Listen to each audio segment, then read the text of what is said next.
నమస్కారం. సామాన్యుల అసమాన విజయగీతిగా ఈటీవీ జయహోకు స్వాగతం. అతడు పల్నాటి సాహస యాత్రికుడు. మోటారు సైకిల్ మీద 20 దేశాలు చుట్టి వచ్చిన జైత్ర యాత్రికుడు. సామాజిక సేవకే జీవితాన్ని వెచ్చించిన సేవామయుడు. ఇక కేరళలో ఆ వనిత వీధులు శుభ్రపరిచే ఓ శ్రామిక మహిళ. అణుయుగంలో మనుషుల ఆలోచన సరళిని శుద్ధి చేస్తే మరిన్ని సత్ఫలితాలు ఉంటాయని గ్రహించి స్వీయానుభవాలతో ఓ పుస్తకం రాశారు. విభిన్న ప్రేరణా కథనాల జైహో మీకోసం.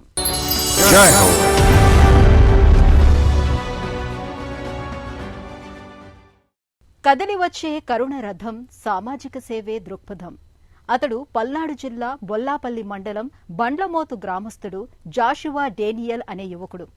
10వ తరగతితోనే చదువు చాలించి దేశమంతా తిరిగి వచ్చారు. తరువాత కాలంలో డుగుడుగు బండి మీద దేశాలు చుట్టి వచ్చారు. ప్రేమతత్వానికి, మానవత్వానికి సరిహద్దులు లేవని తెలుసుకుని సామాజిక సేవనే గమ్యంగా ఎంచుకున్నారు.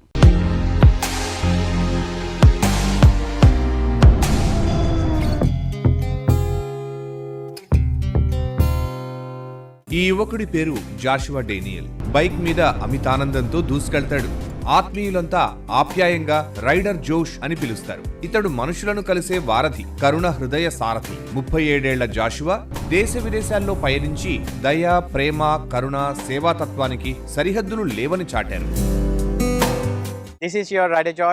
మిత్రులారా, నేను మీ రైడర్ జోష్ని. గుంటూరు జిల్లా వినుకొండ నియోజకవర్గం బండ్లమోటు గ్రామస్తుని. 10వ తరగతి వరకు చదివాను. ఆపై చదువు మానేశాను. తర్వాత నేను ఓ కొత్త జీవన ప్రయాణం ప్రారంభించాను. అది నన్ను పూర్తిగా మార్చివేసింది. కళ్ళెం విడిచినట్లు రేసు గుర్రంలా దూసుకెళ్లే ఈ మోటార్ సైకిలే జాషువా ప్రియనేస్తం. నలుగురు మెచ్చుకోవాలనో, పేరు తెచ్చుకోవాలనో కాదు, కరుణతో ఇలా కదిలి వెళ్లే ఓ మనిషి ఎందరి జీవితాలను ప్రభావితం చేయవచ్చో జాషువా నిరూపిస్తున్నారు.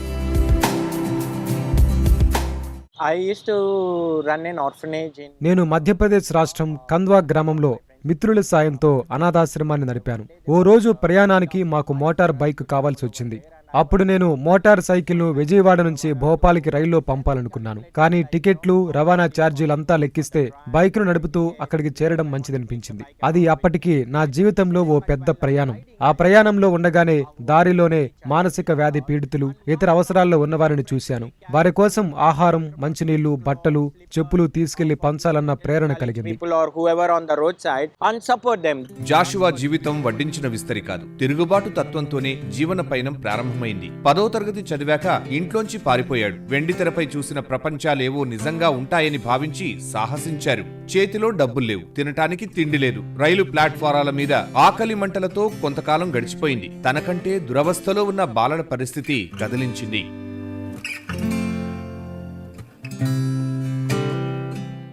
నా 10th క్లాస్ అయిపోయిన తర్వాత నాకు ఏజ్ ఒక 15-16 ఉంటాయి. అప్పుడు ఇంట్లో నుంచి పారిపోయాను అనమాట. 2 years వరకు I was begging in the railway station, eating food from the dustbins. ఎందుకంటే మా డాడీ, మా మమ్మీ ఎప్పుడు చూసినా కానీ చదువు చదువు చదువు చదువు అనేవాళ్ళు. సో ఇంట్లో నుంచి బయటికి పంపించేవాళ్ళు కాదు. నాకేంటంటే కొంచెం బయటకు వెళ్ళాలి, బయట తిరగాలి, బయట జనాలతో మాట్లాడాలి అని ఎప్పుడు ఉంటది. ఇప్పుడు కూడా అలాగే. జాషువా ఆలోచన మారింది. వారికెటూ దారి లేదు, కానీ తనకు ఇంట్లో ఆకలి తీరుతోంది. తనెందుకిలా ఉండాలన్న పరివర్తన వచ్చింది. తిరిగి ఇంటికి వెళ్లారు. అలాంటి వారి కోసం పనిచేయాలని నిశ్చయించారు. జాషువా ఓడిపోయి వెనుదిరిగిన యాత్రికుడిలా కాక దారి దీపంగా, ఓ సంకల్ప శక్తిగా మారాలనుకున్నారు. నేను డాడీ మీద కోపంతోనో లేకపోతే ఇంట్లో ఉండటం ఇష్టం లేకనో ఇల్లు ఎప్పుడు కూడా నేను ఒక సెంట్రల్ జైల్లో ఫీల్ అయ్యాన్ని. కాకపోతే ఒక రోజు నేను 3 days నుంచి నేను ఎంత బెక్ చేస్తున్నా, నాకు ఫుడ్ దొరక్క, వాటర్ తాగుతూ ఉంటూ 3 days తర్వాత నాకు కళ్ళు తిరగటం మొదలైంది అనమాట. ఆ డస్ట్బిన్ లో ఆ రోజు స్పాయిల్ అయిన బ్రెడ్ తిని ఆ రోజు అనిపించింది అనమాట, కనీసం నేను ఇంటికి వెళ్తే నాకు తినడానికి తిండి ఉంటుంది కదా, నాకు ఇలాంటి పరిస్థితి అవసరం లేదు కదా అని చెప్పి after 2 years I went back home. కళాశాల విద్య, ఉద్యోగాన్వేషణ, ఆ తరహా జీవన మార్గం వదిలి క్షేత్రస్థాయిలో సేవా కార్యక్రమాలు చేపట్టాలని జాషువా నిశ్చయించారు. విశాఖ వెళ్లి ఓ స్వచ్ఛంద సంస్థలో చేరి అలాంటి సంస్థ నిర్వహణ, సేవపై శిక్షణ పొందారు. ఇందువల్ల కష్టాల అంచున ఉన్న వారిపై మరింత సానుభూతి కలిగింది. లక్ష్యం ఏర్పడింది. నేను ఇంటికి తిరిగి వెళ్ళి అప్పుడు డిసైడ్ అయ్యాను అనమాట, నాకు ఇన్నుండి నేను ఇంట్లో నుంచి బయటకు వచ్చాను, కానీ ఆ 2 yearsలో తల్లిదండ్రులు చనిపోవటం వల్ల ఇంట్లో నుంచి బయటికి జనాలు గెంటేసి సొంత చుట్టాలే వాళ్ళ ఆస్తులను అన్ని తీసుకొని ఉన్నారు. వాళ్ళ కోసం ఏదో ఒకటి చేయాలని చెప్పి 3 years నేను ఒక NGOలో ట్రైనింగ్ తీసుకున్నాను. తన లక్ష్య సాధనకు 2013లో ఒక రూపం వచ్చింది. మన దేశం విశ్వసించే వసుధైక కుటుంబ భావన, ఆ స్ఫూర్తితో ముందుకెళ్లాలని నిర్ణయించారు. ముందు 161 దేశాలను తన బైక్ యాత్రకు ఎంచుకున్నారు. దేశాల సరిహద్దులతో నిమిత్తం లేకుండా అవసరమైన అందరికీ సేవలు అందించాలని నిశ్చయించారు.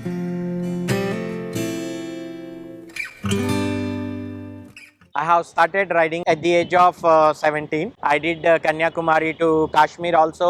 I been to Ladakh many times, and in 2020 I did my first international trip covering 8 countries with a motto called Donate Organs and Save Life, and bringing awareness on organ donation. I covered this almost all 30,000 kilometers in 2 months. Joshua Rider Josh Foundation ను స్థాపించారు. తన motor cycle ను కరుణ రథంలా మార్చుకున్నారు. లేని వారి కోసం దేశ విదేశాల్లో ఆహారం, దుస్తులు పంపిణీ చేశారు. ఒక చిన్నారి గుండె ఆపరేషన్ వ్యయాన్ని భరించారు. కోవిడ్ వేళ ఫౌండేషన్ నుంచి రోజు వందలాది భోజనాలు సరఫరా అయ్యాయి. పిల్లలకు దుస్తులు, పుస్తకాలు పంపిణీ జరుగుతోంది. ఆంధ్రప్రదేశ్, అసోంలో వరద బాధితులకు సాయం పంపిణీ అయ్యింది. ఉగాండా బాలలకు పోషకాహారం అందించారు.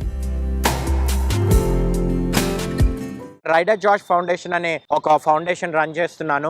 ఈ ఫౌండేషన్ ద్వారా అనేక మంది పేద ప్రజలకి ఉచిత విద్య, బట్టలు, తర్వాత పుస్తకాలు అని చెప్పి ఇప్పటి వరకు కూడా చాలా మంది పిల్లలకి హార్ట్ సర్జరీ అని చెప్పి, క్యాన్సర్ ట్రీట్మెంట్స్ అని చెప్పి, తర్వాత చాలా సిటీస్ లో కూడా మెనిస్ట్రల్ హైజీన్ మీద అవేర్నెస్ ఈవెంట్స్ కండక్ట్ చేస్తూ, తర్వాత చైల్డ్ సెక్షువల్ అబ్యూస్ మీద కూడా అవేర్నెస్ ఈవెంట్స్, తర్వాత గుడ్ టచ్, బ్యాడ్ టచ్ అని చెప్పి, ఎందుకంటే ఇది చాలా అవసరం ప్రెసెంట్ టైంలో. 2020లో భారత్ నుంచి సింగపూర్ వెళ్లిన తొలి సోలో రైడర్ గా ఖ్యాతి దక్కింది.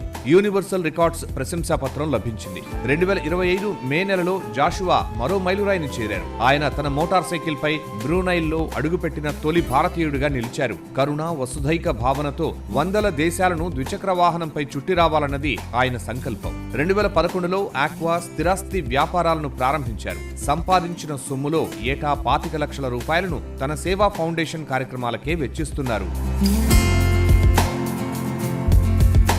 ఇప్పటి వరకు అలాగా ఒకే ఒక అతను US నుంచి 10 years చేశారనమాట. సో దాన్ని నేను బ్రేక్ చేస్తూ ఇప్పుడు నేను దాన్ని ఆల్మోస్ట్ ఆల్ ఎన్ని కంట్రీస్ అయితే ఉన్నాయో, ప్రెసెంట్ టార్గెట్ అయితే 160 కంట్రీస్ అనుకుంటున్నాను.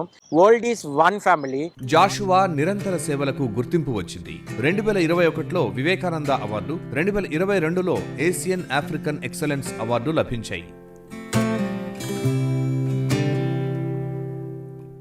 My charity works, and I received Swami Vivekananda Changemaker Award. I'm a Youth Peace Ambassador, National Vice President for World Human Rights Protection Commission as well.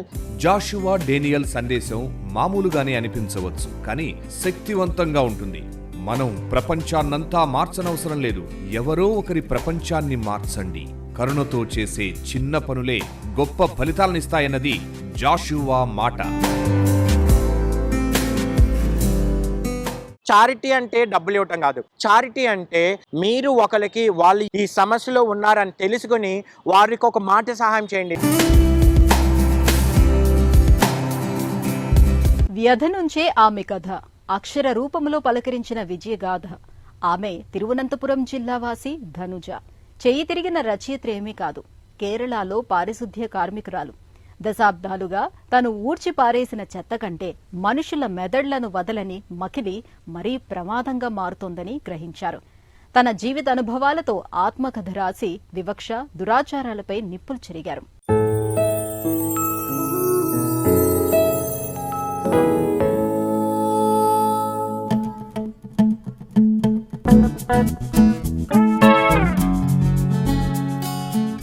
ఒక పారిశుద్ధ్య కార్మికురాలు తన జీవిత చరిత్ర రాస్తే 2 విశ్వవిద్యాలయాలు అకాడమిక్ సిలబస్లోకి తీసుకున్నాయి. ఆ స్ఫూర్తి చంద్రిక పేరు ధనుజ కుమారి. కేరళ రాజధాని తిరువనంతపురం నగరంలో చెంగల్చూళ ఓ నిరుపేదవాడ. అక్కడ పుట్టి పెరిగిన ధనుజ కుమారి చెంగల్చూళ నిరుపేదవాడలో తన జీవితానుభవాలను అక్షరీకరించి చెంగల్చూళైలే ఎంతే జీవితం అని మలయాళంలో రాసిన జీవిత కథ ఆంగ్లంలో మై లైఫ్ ఇన్ చెంగల్చూళ పుస్తకంగా వెలువడింది. తన జీవితంలో ఎదుర్కొన్న కష్టాలను, వివక్షను ఆమె ఇందులో చెరిగి పారేశారు. నిజాయితీగా మనసులో మాటలను ఉన్నది ఉన్నట్లుగా రాసిన ధనుజ విశ్వవిద్యాలయాల్లో సెలబ్రిటీ అయ్యారు. నాకు చిన్నప్పటి నుంచి చదవడం రాయడం ఎంతో ఇష్టం. పుస్తకాలు చదవటం కాదనుకోండి, వ్యక్తిగత జీవితంలో ప్రతి సంఘటన డైరీలో రాసేదాన్ని. నేను కులాంతర వివాహాలతో ఒక్కటైన అభ్యుదయవాదులు నివసించే కాలనీలో పుట్టాను. మా అమ్మా నాన్నది అలాంటి పెళ్లే. నాన్న శ్రామికుడు, అమ్మ ఇళ్లల్లో పనిచేసేది. తరచూ వారి గొడవలతో నన్ను బోర్డింగ్ పాఠశాలలో చేర్పించారు. అక్కడ వాద్యకారుడు సతీష్తో ధనుజ వివాహమైంది. వీరికి 2 కుమారులు నిధీష్, సుధీష్. పేదరికంలో పుట్టింది. కష్టాలు చుట్టుముట్టిన సంక్షోభ సమయాన అక్షర పరిమళాలే సేద తీర్చాయి. అలాగని ధనుజ చేయి తిరిగిన రచయిత్రేమీ కారు. రోజువారీ ఘటనలు రాస్తూ వాటి చుట్టూ అల్లుకున్న జ్ఞాపకాలను పేరుస్తూ ఉంటే కొందరి ప్రోత్సాహం తోడయింది. వీరిలో ముఖ్యంగా యువ దళిత రచయిత్రి విజిల ధనుజకు నేస్తమయ్యారు. 9వ తరగతిలోనే వివాహంతో చదువు నిలిచిపోయింది. తమ కాలనీలో తగువుపడి ఫిర్యాదు చేసుకునే ఇరుగు పొరుగుకు పిటిషన్లు రాసేవారు.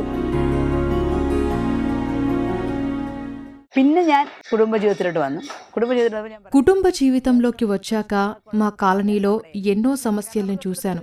జనసమర్థంగా మారింది. ఎక్కడ చూసినా పొరుగు వాళ్ల తగువులు, దంపతుల గొడవలు. పోలీస్ స్టేషన్కి ఫిర్యాదు చేసేందుకు ప్రజలు తరచూ పోలీస్ స్టేషన్కి వెళ్లేవాళ్లు. అప్పుడు నేను పిటిషన్లు రాసే పాత్రలోకి మారాను. అప్పుడు నా చుట్టూ జరిగే సంఘటనలను గమనించాక బాధగా ఉండేది.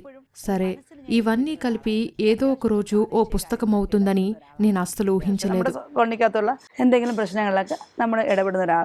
ధనుజ ఆత్మకథలోని అక్షరాల్లో ఒలికిన భావోద్వేగాలు, తొణికిన నిజాయితీ మేధావులను ఆకట్టుకున్నాయి. ఫలితంగా ఆమె పుస్తకానికి కన్నూరు యూనివర్సిటీ BA సిలబస్లో, కాలికట్ యూనివర్సిటీ MA సిలబస్లో చోటు దక్కింది. లా, అక్కడి అణగారిన వర్గాల కథనాలు అకాడమిక్ చర్చలో భాగమయ్యాయి.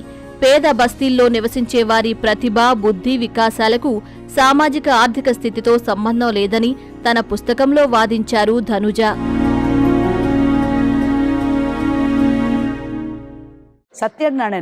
రచయిత PP సత్యం చెప్పిన మాటలు నన్ను ప్రభావితం చేశాయి. ప్రత్యేకించి మా కులం చెంగలచూలలో నివాసం వల్ల నేను ఎదుర్కొన్న వివక్షపై పుస్తకం రాస్తే ఆ సందేశం అందరి హృదయాలకు తాకి సానుభూతిని కలిగిస్తుందని, అధికారుల దృష్టికి వెళుతుందని ఆయన చేసిన సూచన నా రచనకు ప్రేరణనిచ్చింది. ధనుజ రచనలకే పరిమితం కాలేదు. రాజాజీనగర్లో మున్సిపల్ పారిశుద్ధ్య విభాగం హరిత కర్మసేనలో చురుకైన సభ్యురాలు. వింగ్స్ ఆఫ్ ఉమెన్ అనే మహిళా సంఘాన్ని నడుపుతున్నారు. అక్కడ ఓ లైబ్రరీని స్థాపించి పఠనాభిలాష పెంచుతున్నారు. వారిలో విజ్ఞాన పరిజ్ఞానం పెరిగేలా ఆమె ప్రోత్సహిస్తున్నారు.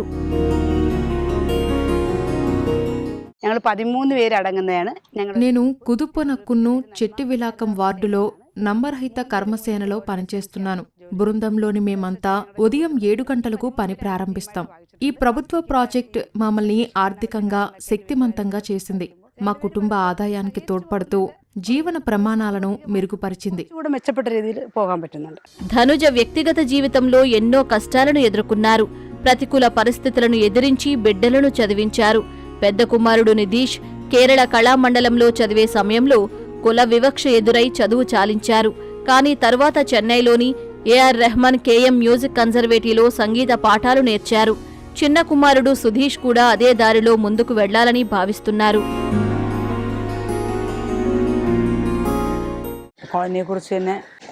ఈ పుస్తకం రాసాక సమాజంపై నాలో పాతుకుపోయిన కొన్ని అభిప్రాయాలు క్రమంగా మారుతూ వచ్చాయి. కానీ కొన్ని అలాగే స్థిరంగా ఉన్నాయి.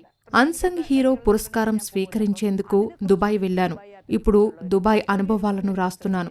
అన్నట్లు ఈ పుస్తకం నా ఒక్కదానిదే కాదు, మా చెంగలచూల గ్రామ ప్రజలదే. మా కాలనీలో నిజమైన మార్పు తేవటమే నా లక్ష్యం. ఇప్పుడు ధనుజ తన ఆత్మకథ పుస్తకం 2వ భాగం రాస్తున్నారు. చెంగళచూల చరిత్ర, పరిణామాలను మరింత కూలంకుషంగా శోధించి రాయాలని భావిస్తున్నారు. అక్కడ నివసిస్తున్న వారి వివరాలను సేకరించి పోర్టల్లో ఉంచాలని ఆమె అభిలాష. ఈ రచనలతో తమ సమాజానికి గుర్తింపు, గౌరవం లభించాలని తన ఆకాంక్ష. గుర్తింపును సాధించేందుకు కృషి చేస్తోంది. മനുഷ്യന് മനുഷ്യരായി കണ്ടാൽ മാത്രം ఈ సమాజంలో ట్రాన్స్జెండర్ సహా ప్రతి ఒక్కరికి సముచిత గౌరవం లభించాలి. ప్రతి ఒక్కరిలో ఏదో ఒక ప్రత్యేక ప్రతిభ ఉంది. వారు సవాలున్న మనుషులే. ఇతర రాష్ట్రాలతో పోలిస్తే కేరళలో ఈ తరహా సమస్యలు తక్కువే. అయినా కులం, మతం, నివాసం ఆధారంగా వివక్ష కొనసాగుతూనే ఉంది. ఈ మనస్తత్వం మారాలని నేను కోరుకుంటున్నాను. കുറെ ഇതുണ്ട്, അത് മാറിയെടുക്കണം.